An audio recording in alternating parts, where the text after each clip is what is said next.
Hi everybody, thank you for joining us today. Today I'll be taking you through the feedback on the Nedgroup Investments Flexible Income Fund. So looking at the gross performance of the fund over the year and for the quarter, you can see the performance has been strong off the back of strong fixed income markets. The fund has delivered 10.7% for the year gross, as well as 3.2% gross for the quarter.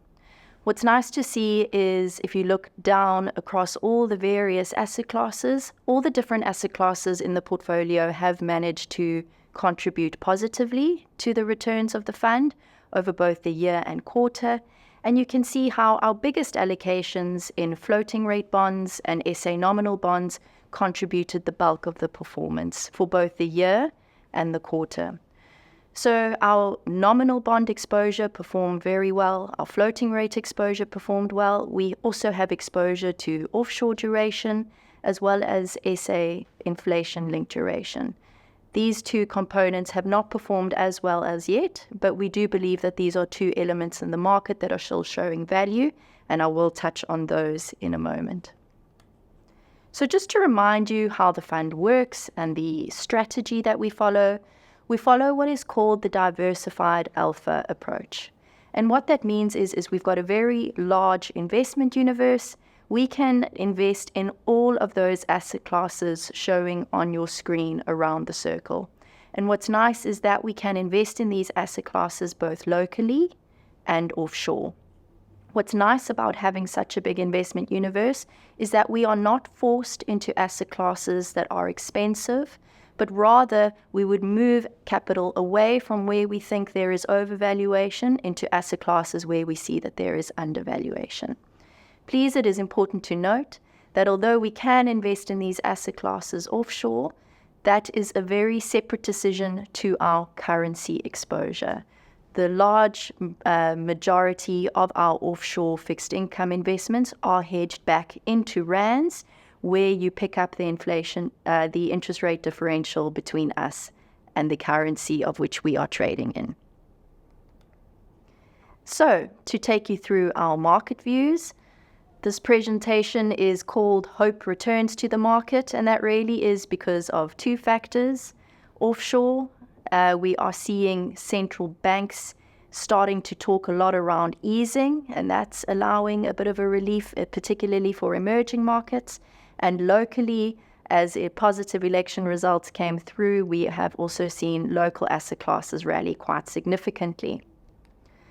So just to touch on what is happening in the offshore market, in the offshore fixed income market. So as I mentioned, central banks in the developed world are starting to, if not ease, talk about easing. So we saw the ECB start their cutting cycle. The Bank of England, although they have not yet started, we have seen inflation in the UK return down to 2%. So the chances of a cutting cycle starting there soon is very likely. And even in the US, where the start of the cutting cycle was a bit more opaque over the last few months, we are finally starting to see some weakening in the economic data, which is signaling that cuts could be easier to happen earlier. So what are we seeing in terms of softening? Firstly, if you look on the left-hand chart, the unemployment rate, although still in absolute terms low, it is the highest in which it has been over the last 2 years. So you are starting to see unemployment rise, and you are also starting to see a bit of softening when it comes to the consumer. It doesn't mean that you are seeing big negative prints when it comes to the consumer. It's just that the rate of change around consumer information is less strong. So there is a softening in that component, which previously was very, very resilient. So I've shown you, for example, on the right-hand chart, if you look at retail sales, that very, very strong upward growth is starting to taper. So there really does seem to be a bit of easing happening in the US economy. Inflation, of course, which is the most important consideration for the Fed, is also moving in the right direction. We've seen the most recent prints come down, and also what's nice to see, for the first time, the prints are actually coming in below market expectation. So you're seeing headline inflation in the US now at 3%, core at about 3.3%. And a lot of the areas that were quite resilient in the basket, particularly around the services area of the basket, are showing a bit of softening as well. So overall, economic data and inflation are moving in the right direction for the Fed to start considering cuts, and the market is convinced that cuts will start in September. Moving on to the local market. The local market in particular saw a phenomenal quarter off the back of a very positive election result. You can see across the asset classes, be it equities, bonds, property, the rand, there was just this huge appreciation in all of those asset classes. So focusing more on bonds, which is where we spend a lot of our time looking, I want you to look at the chart on the right-hand side, which is showing you what is the implied risk premium that the bond market is pricing for SA risk. Okay. So you can see if you look back to 2020 over COVID, the market priced in this massive country risk premium.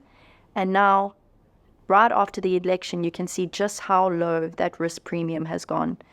The market is pricing the country risk premium of South Africa around 3.5%. So there really has been this compression in that part of the pricing, with the market realizing that the tail risk in these instruments is now a lot lower given the political developments. So does that mean we think bonds are cheap? Does it mean we think they are expensive? Where are we seeing value, or have they now moved into expensive territory? So the answer is that the information has changed. So we naturally have to react to this information. So focusing on the table, the market or the market price of the South African 10-year bond is about 10.8%. How do we estimate fair value of a bond? Well, we can look where the US real rate is, 10-year real rate, that's about 2%. We know that SA long-term inflation has been between 5 and 5.5%. Perhaps one can make an argument that that moves lower, but from what we know, that is where it has been historically.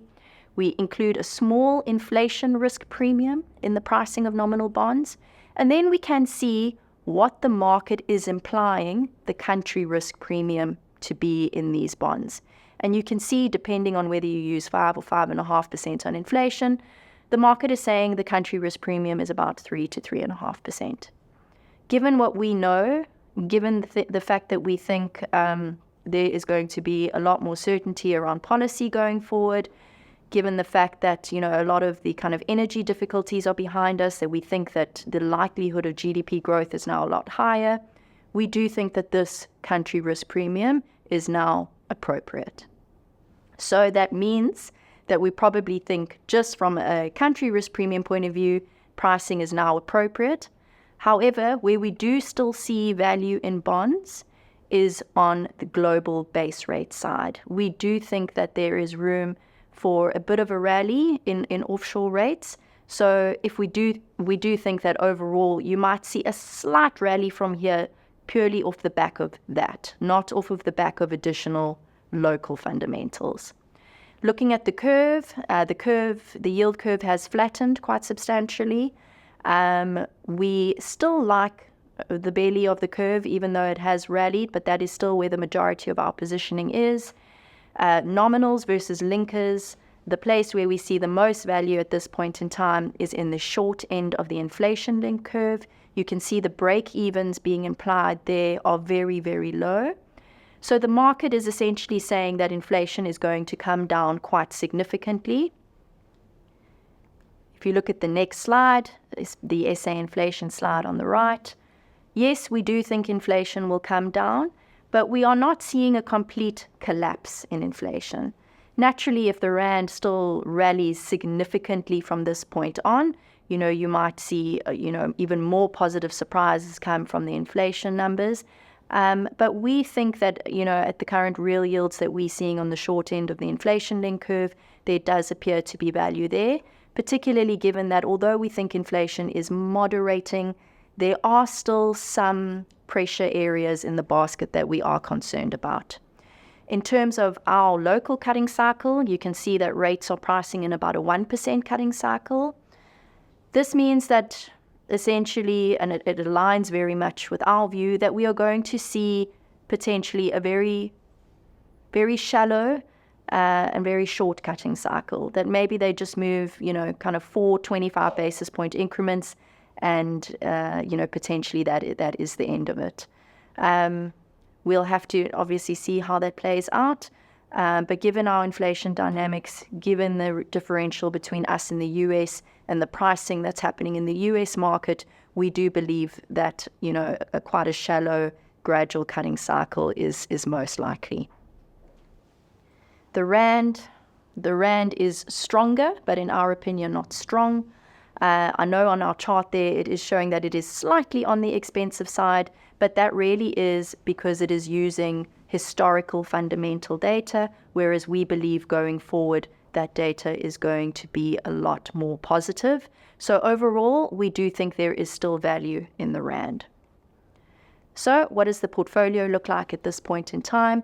The flex income portfolio is, as always, well diversified, with the majority of our positioning being in local floating rate instruments, where we try and deliver a very strong low risk yield underpin for the portfolio. Our investment into SA nominal bonds translates into 0.8 years local nominal duration. Because our inflation-linked bond exposure is on the short end of the curve, the duration there is only about 0.3 years at the moment, but you can see that it is 12% of the portfolio. And then we have about 14% of the portfolio sitting in offshore bonds, where we try and get an equivalent yield to what we can get here. But as I mentioned, we do think that there is still some value in offshore duration, and that translates into 0.3 years duration. The vast majority of that is hedged back into rands, and that means that we only have about a 3.3% exposure to dollar, which we do like. It is a nice risk-off instrument, and although that is on the low end of where it has been, because we do think that the rand is quite looking quite attractive at this point in time. So that is the Flex Income Fund, and thank you so much for taking the time to listen to our overview today.